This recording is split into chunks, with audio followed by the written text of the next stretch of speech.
the potential of getting a quote-unquote good quality subscriber, someone who's interested in buying, is greater than the risk of not capturing them if I don't have the pop-up. Hey podcast listener, you're about to discover insider tips, tricks, and secrets to making more sales and converting more prospects into customers with email marketing. For more information about the Email Marketing Podcast or the Autoresponder Guy, go to dropdeadcopy.com/podcast.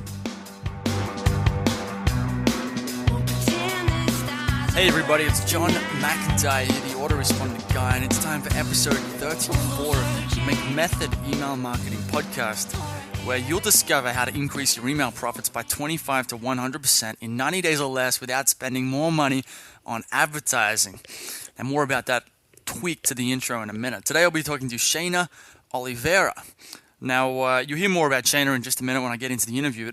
Basically, I met her on a forum and she had a really good thread that she posted about 11 factors that were essential to her biz growth. Her business had grown a lot in the past year or two. And a couple of the points were about email marketing. So I sent her a message and asked her if she'd do a podcast with me. And we're going to talk about how she gets 95% of her sales via email, what she uses her autoresponder for, how she does it, and some very specific things that she's doing to get a great response from her audience that you can do starting today. To get the show notes for this episode of the Email Marketing Podcast, go to dropdeadcopy.com/34. Now, you might have noticed that new intro in there. I said the McMethod Email Marketing Podcast. If you try and go to dropdeadcopy right now, you'll see that it redirects to a new domain, which is themcmethod.com. And that's part of a new focus or a new direction. It's still all going to be about email marketing. There is no more drop dead copy though. The whole focus is going to be on this McMethod. The idea of the McMethod, McIntyre method, that's just too hard to spell. That McIntyre always catches people out. So I've decided to simplify it to the McMethod. Eventually I will have McMethod as McMethod.com as a domain as well. And it's going to be exciting. So we're going to grow that. Coming into the new year, the McMethod podcast, the McMethod. There's going to be a community, an insiders community that's coming with the forum and more products. It's going to be, I'm really pumped about it. I'm really, really excited. Now, the McMethod Email Marketing Podcast has another 5-star review. This one's from Damien Elsing from Australia. Damien's a great guy. I met him in Bangkok at a conference recently. He's really cool. He says, great podcast. This no-nonsense podcast is a valuable resource for anyone who wants to get better at the very lucrative skill that is email marketing. John gets some great guests and manages to extract really useful information from each and every one of them. Highly recommended. Damien, huge shout out. Thank you so much for sending in that review. I really do appreciate the reviews. It totally makes my day and puts a smile on my face when I get feedback from people, from listeners like you. So if you're listening right now and you want to leave a review, go to iTunes or go to themcmethod.com and /podcast, and you'll find links to the podcast on iTunes where you can leave me a review and can put a big smile on my face and can have me read it out on the show. So go and do that. Now, I've got 2 listener questions before we get into this week's podcast with Shayna. Question number 1 is, how do you write so fast? So, recently I did the McMethod Mastermind, and one problem that the students, the clients, or the Mastermind members had was that writing emails took a long time. It was taking them an hour, 2 hours sometimes to write an email. And what I kept stressing to them is just keep practicing and practicing. And soon you're going to be writing emails in 15 minutes. And that's exactly what happened. By the end of it, after 4 weeks, they were writing emails in 15, 20 minutes. Not every single email, but some of them. Now, what changed? Well, they got out of their own way, and I think that's the main thing, is when you sit down to write an email, if you edit it as you go, it's going to take you forever, because you're going to write a sentence, and then go and tweak it, and then go and tweak it again. Then you're going to write a few more sentences and edit it a little bit and a little bit. What you really want to do is remove that filter from your head, which is really easy with email, right? You can just write first, write drunk, edit sober. That's the old thing. But basically just get it all out, vomit the words onto the page, and then go back and edit it. And what really helps is when you understand what you should be saying in the email. If you don't know what to write and you're sitting there staring at a blank page, with fear and dread and you're nervous and anxious, and you have no map, you have no idea what to say in the email or how to sell or what you're trying to achieve or what the goal is, of course it's going to be hard and of course it's going to take a long time. If you do want to know, keep listening to this podcast, go and sign up to the email list at dropdeadcopy.com or themcmethod.com and you'll learn more there. Now, question number 2, how do you find amazing people to interview? I'm not sure if I've answered this one before, so I'm going to answer it again. The secret is just send them emails, basically. It's really not that hard. This is something I found really amazing since starting this podcast, is that consistently, seemingly powerful or successful people or guests are actually quite easy to contact. I can find their website, I can send them an email, and especially in the marketing industry, the other people in my industry, they're all self-promoters. They love to sell themselves and they love to create value. So if I give them an opportunity to do that, to do what they want to do on my podcast, most of them just want to do it. They want to say yes. Now, of course, sometimes it takes a little bit more than that, and some people are harder than others, and you got to follow up. And the other thing is just send them an email and always follow up. I've followed up with people before for, with 5, 10, 20 times with no replies from them. I just do it once a week. One day a week, I send another email, and unless they tell me to stop, and no one's ever told me to stop, I'll just keep sending them an email because it takes me 2 minutes. 2 minutes a week. And that's pretty much how to do it. Figure out what guests you want to get, send them emails, follow up, and you will get there. And always, when you're trying to email them to get them on your podcast, make it in their best interest, right? Don't say, I need a favor, or can you really help me out, or it'd be great, my audience would really like to hear from you. Forget all of that. You want to go to them and you want to say, look, I'm going to give you a chance to communicate with an audience is perfect for what you talk about, for your products, for whatever. You're going to get press, you're going to get PR, whatever. Sell them on it. Tell them what they're going to get out of it. That's really the secret. That's the secret to email marketing. Now, this podcast really, here's the final thought. This podcast is not so much about email marketing as it is about getting people to do what you want them to do. And the only way to do that is to tell them what's in it for them. So I'll leave you with that. Let's go get into the interview with Shayna Oliveira. It's John McIntyre here, the autoresponder guy. I'm here with Shayna Oliveira. I met Shayna on an online forum for internet business people. We've been on there for a while and I've seen her been posting, but she posted something really interesting, I think it was in the last week or 2 weeks ago, about a site that she was running, and the thread was a case study, and the title was Slow and Steady Educational Info Product Biz Growth. And what was really cool about this thread was Shayna just listed, I think it was 11 factors which she felt were essential in her business growth. And there was all sorts of stuff in there, Facebook advertising and Facebook pages and some of the WordPress plugins she was using. But some of the stuff that really interested me and the reason why I wanted to get her on to do this podcast is a number of the key factors in the growth that she brought up in her thread were revolved around email. So for example, she said that 95% of her emails are from her email list. She found that a pop-up was crazy subscriber growth, and an autoresponder equals education and sales. And she found that personal replies to subscribers worked really, really well. So that's what we're going to talk about in this episode, and we're going to drill down into exactly how she did these things and what Shayna felt like it did for her business. So it's going to be very interesting to talk about. So we'll get into that in a minute. How are you going today, Shayna? Pretty good, John. How about you? I'm doing fantastic. Just trying to get through my dinner. All right. Well, I just woke up here in New York. You're in New York. Okay, awesome. It's cold. Is it cold over there? Yes, it is. And I'm coming from Brazil, so I'm not used to it. Damn. Okay. You got to come over to Thailand one of these days. Yeah, it's on my list. Now, okay, so I've kind of given people a bit of an overview. Now we'll get into the nitty-gritty stuff in a minute. But let's start by give people a bit of a background on what's the site your site that all this stuff happened with, and give us a bit of a background. What is it? What does it do? That kind of thing. What's the big picture? Okay, the website is espressoenglish.net, and it provides English as a second language lessons online to people who don't have a lot of time to study. So, the lessons are short, and they're usually delivered by email. And I have a blog, and I sell ebooks and courses through the site, all teaching English. Okay. And how long have you been doing this? Coming up on 2 years. Okay, and so has it been like a steady growth since from when you started it, or has it been something that you've really just started to put effort into recently, or in the last 6 months or a year? Or it's been pretty steady since the beginning. I've been publishing consistently since I started the site, and emailing consistently since I started the site.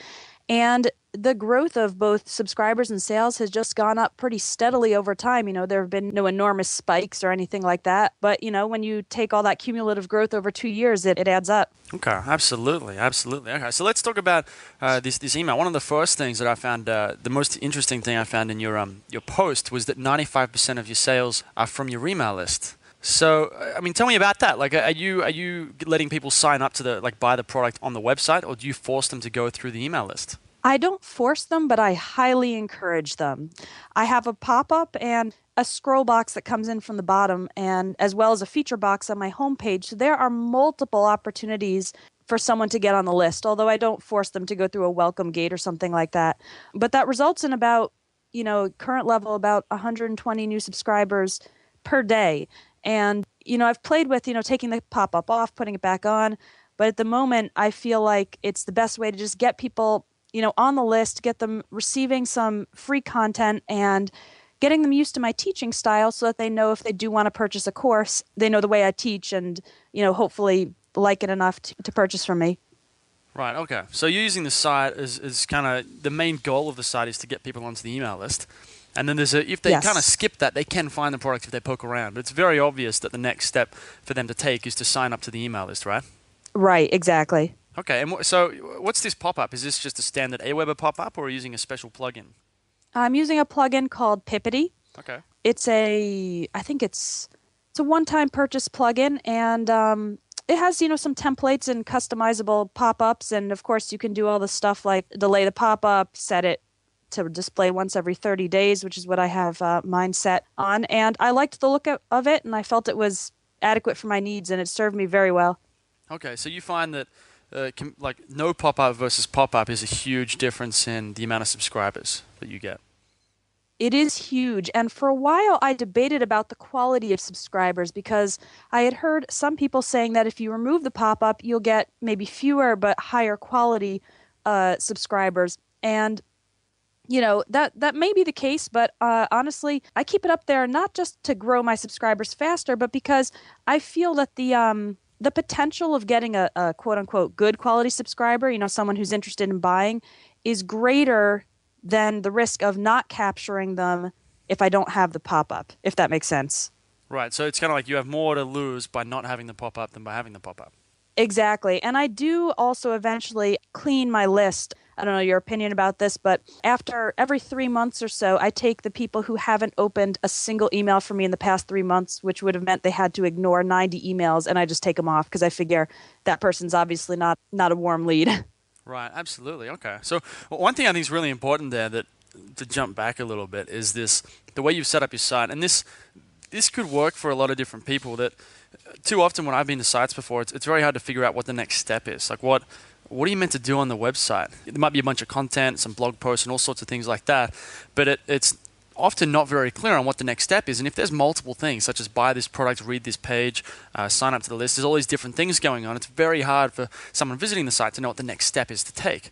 So I really like what you've done is how you've, and I've done this with one of my sites, is how you structure it where the site's obviously pointing people towards these opt-ins. So if someone is interested and wants to learn more, it's very, very simple. They don't even have to think about it. They know straight away what the next step to take is. And I'm sure that this really works well with people. It just makes it easy for them to engage with your material.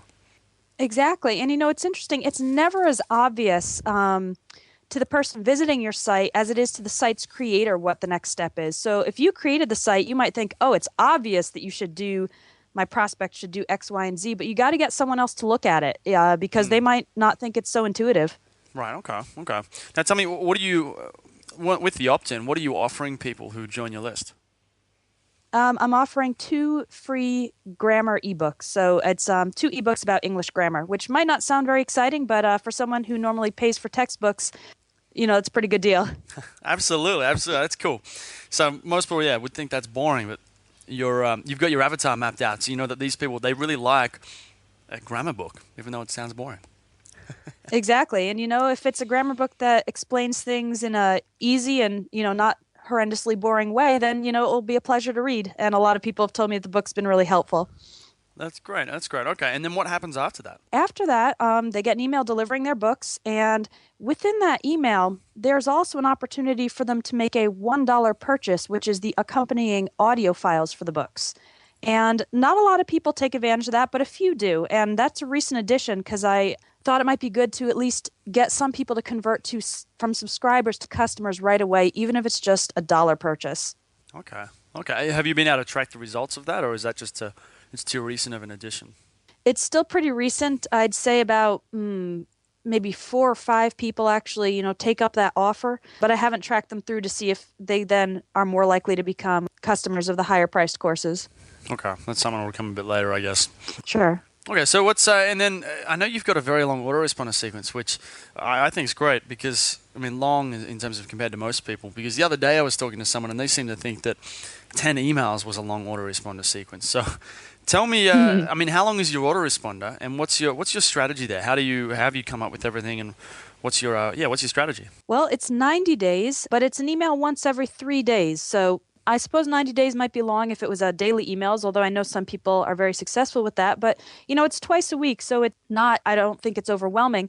And the other reason it's long is because learning English or learning anything really, it's usually a pretty long term endeavor. You're probably going to be studying for 2 or 3 or 5 years. And so to have a 3 month autoresponder in this area of language learning and education is not such a stretch. And basically, the way I came up with it is I took my 30 best lessons or best blog posts, really, and I found those by just checking out my Google Analytics, seeing what the most popular, the most shared lessons were, as well as listening to subscriber feedback.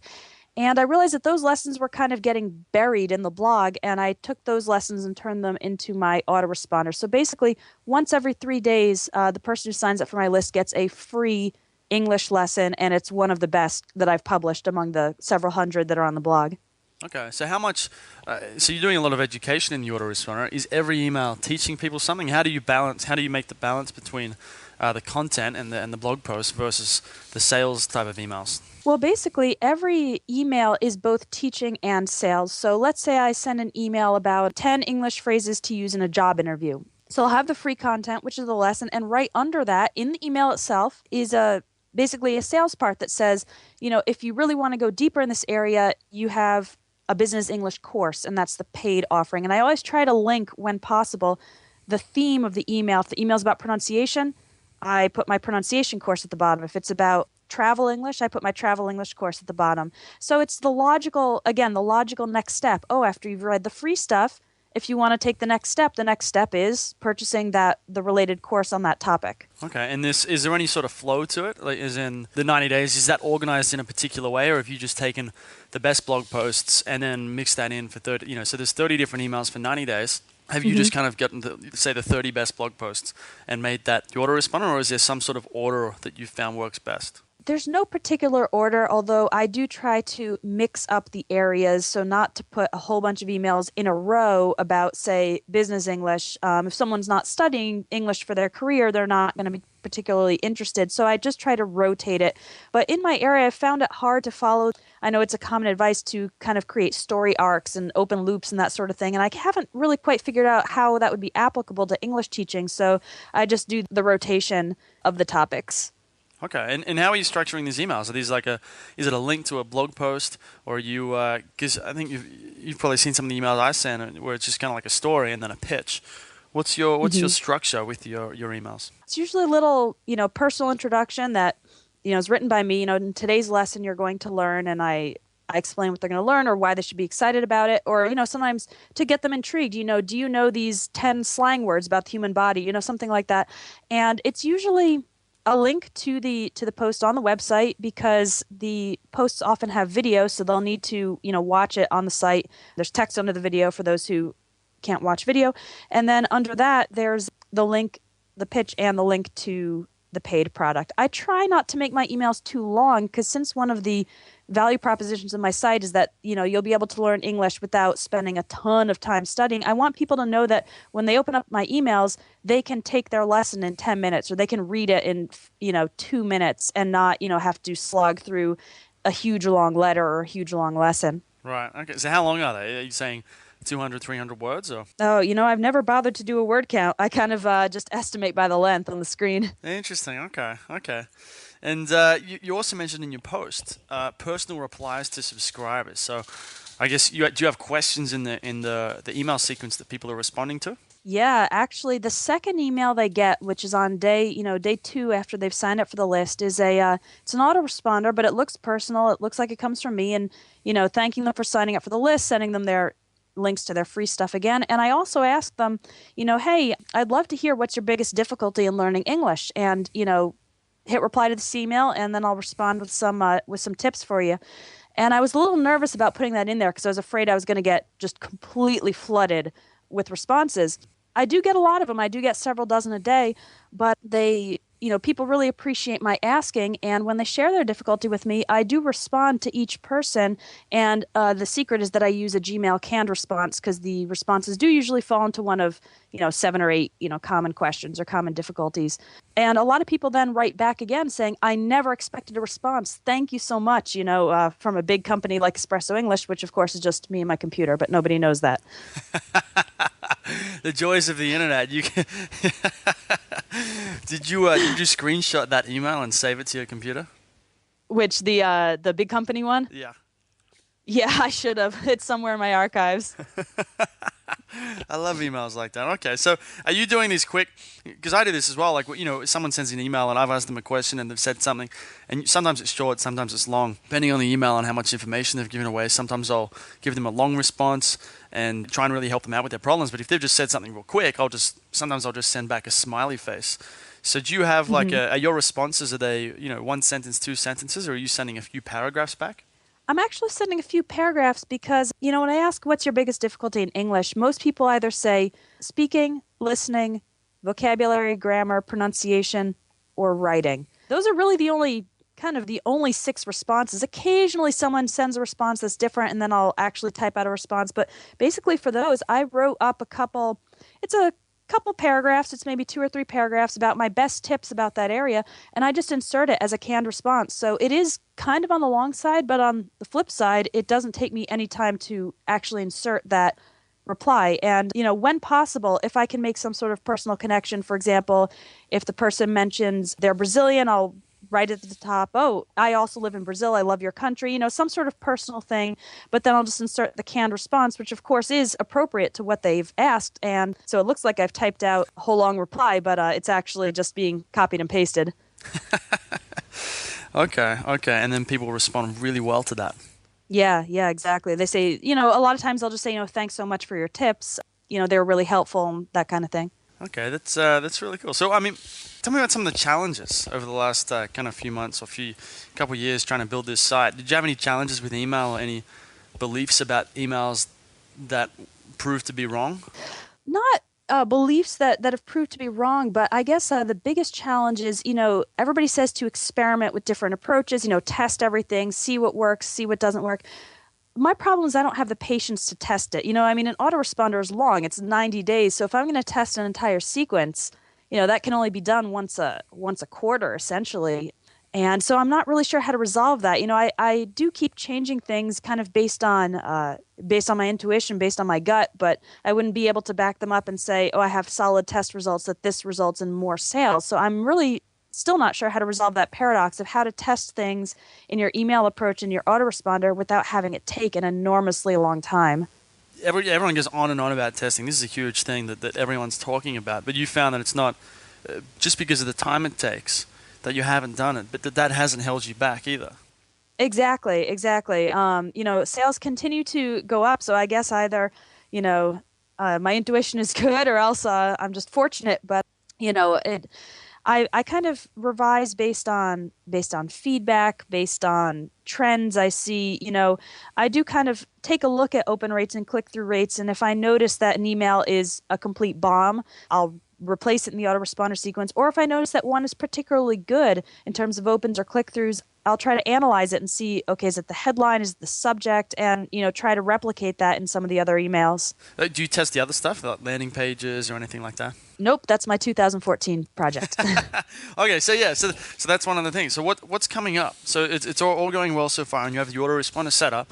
So the next step is to start testing landing pages. Yeah, sales pages, that type of thing. And, in the past I didn't test them because I wasn't getting enough traffic to them, but I think I've reached the point now where I can start, doing some tests on my landing pages and figuring out what the best, messaging is for each product and that type of thing. What else are you going to be doing, even just with the site? Got a couple of ideas. In addition to building out new products and, adding to the catalog of courses, 2 things I really want to implement: webinars inside the autoresponder sequence and also just as a general part of the site. And, I've read that not only does a webinar increase engagement a lot. But you also have a big opportunity to email people before the webinar, reminding them of the webinar, the day of the webinar, as well as, oh, if you missed the webinar, here's the recording. And I've actually been told that a lot of sales often don't come from the webinar itself, although they do convert really well, but from those other, support emails before and after, the people who, missed it or wanted to go but couldn't or whatever, and then they watch it and they still buy the product. So I'd really like to start experimenting with webinars in the new year.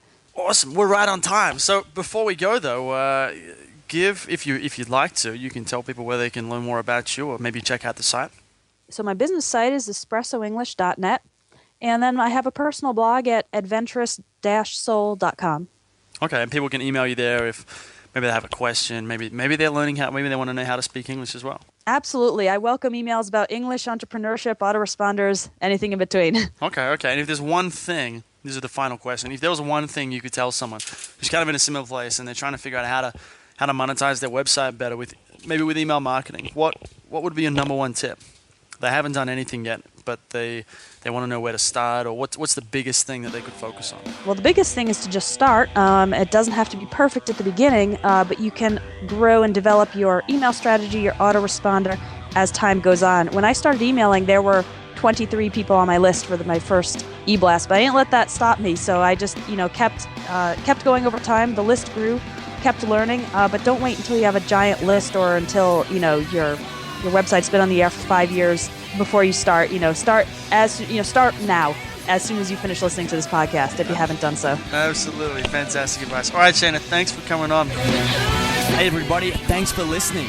If you want to discover more insider tips, tricks, and secrets about driving sales with email marketing, sign up for daily email tips from the autoresponder guy.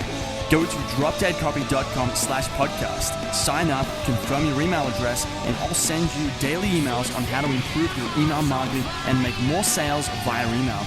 You'll find out why open rates don't matter and the 7-letter word that underlies all effective marketing and much more.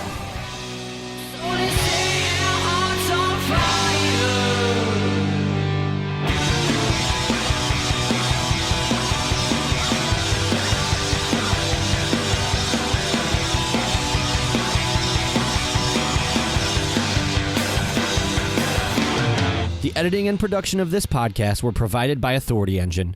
Learn more at authorityengine.com.